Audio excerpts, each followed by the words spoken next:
Firstly, choose the melody that you would like.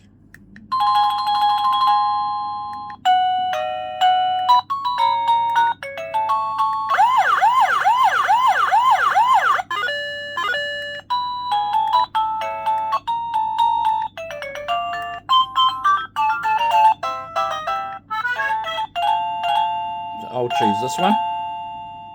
So that's the one I've chosen. Then I go to pair the remote is here. It's a long press until you hear a ding. Then I simply press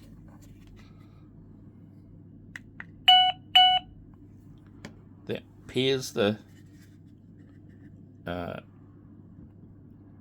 remote and the receiver, and now when I press this, it should be the right sound.